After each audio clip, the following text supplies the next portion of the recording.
The ending of episode 8 ended with Bryce and Trinity, so we're going to start by talking with Bryce.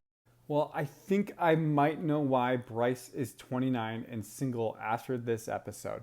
When does anybody ever date someone for, like, let's say that we went on like 6 dates? Because in Love Island, I would consider like a day a date, kind of like, so he's been dating Trinity for like 6 dates now.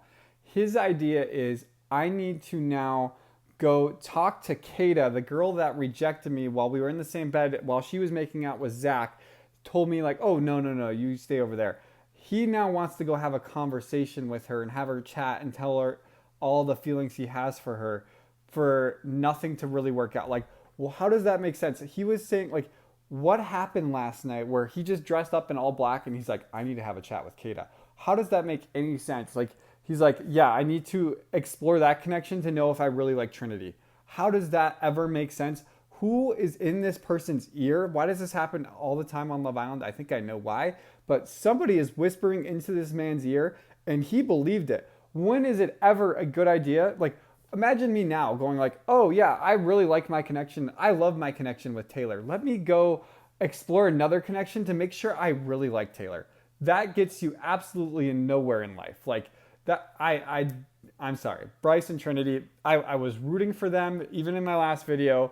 Bryce, what the heck? That was a way. And Zach and Kata are gonna be just fine. I think Kata's gonna probably laugh at him, like, dude, what the heck? And Zach's just like, dude, what the heck?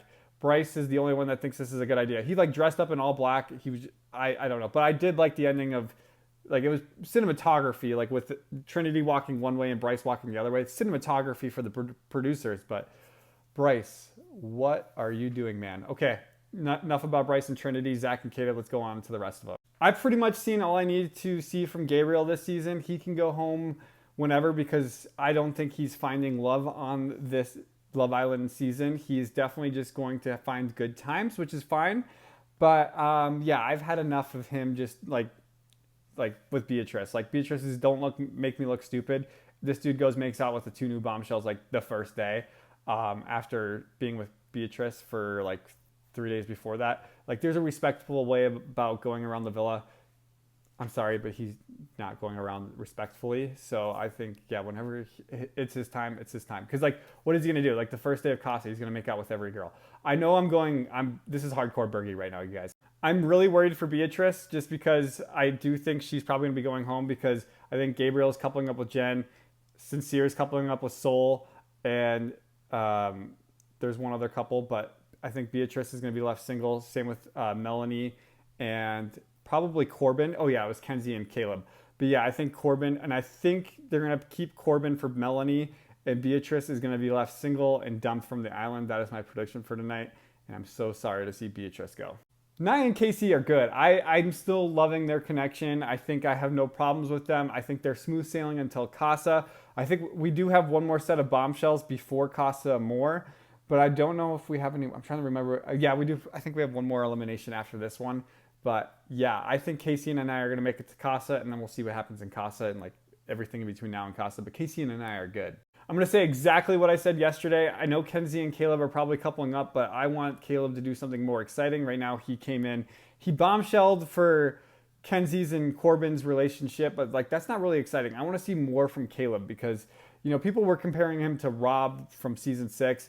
I mean, if all he does is come in and couple up with Kenzie and like they just go smooth sailing all the way through and he does nothing in Casa Amor and Kenzie does nothing in Casa Amor, this is going to be kind of a boring relationship to watch. That's just my opinion. I'm sorry, guys. But yeah, it's not going to be an exciting 30 episodes left with these 2 people in a couple and they don't absolutely do anything besides talk in the villa. That's my opinion. I'm sorry. I'm being hardcore. Melanie needs to leave Sincere, and in order to do that, Sincere needs to couple up with Soul, and I think that's going to happen tonight. So that's going to leave Melanie vulnerable, and I hope we don't lose Melanie. I think she's got a shot with Corbin, and she's keeping her doors open. So I'm excited to see what happens next. But we could lose Melanie tonight. But my pick is Beatrice. I know absolutely nothing about Jen. I'm going to be completely honest. I know nothing about Jen. So that's all I can say about Jen. Okay, Soul. I saw some people calling Soul homewrecker, and I think that's kind of unfair because Soul needs to come in here and do her job as a bombshell and get into a couple. Otherwise, she's going to go home. And I don't even think she really cares from what I can see. I don't think she really cares about Sincere so much. I think she cares more about getting her ticket into the villa so she can make it to Casa Amor. That is my opinion. And at the end of the day, this is a game, you guys, and Sol is doing everything to get into the villa, which I am okay with because once you're in the villa, then you need to be respectful. But she hasn't got her ticket in, and I think she's just trying to get through with Sincere, and then we'll see what happens after this. I'm more excited to see what Sol does after this, but I don't think it's fair to be like, well, she's hurting Melanie's feelings. At the end of the day, it's kind of a game to get into the villa and make your entrance in there so you can find love, and this is what Sol's got to do. This is her job. So let's go. I'm excited to see what happens tonight with the dumping. I think Sol, Jen, and Caleb are going to be safe, and then that's going to leave Beatrice, Corbin, and oh my gosh, Melanie vulnerable to be dumped, and I think Beatrice is going to be the one, you guys. But thank you guys so much again for watching. My question of the day to leave in the comments if you watch this whole video is, do you think Bryce and Trinity get back together after this, or do you think it's just done? Let me know in the comments. Let's go, guys.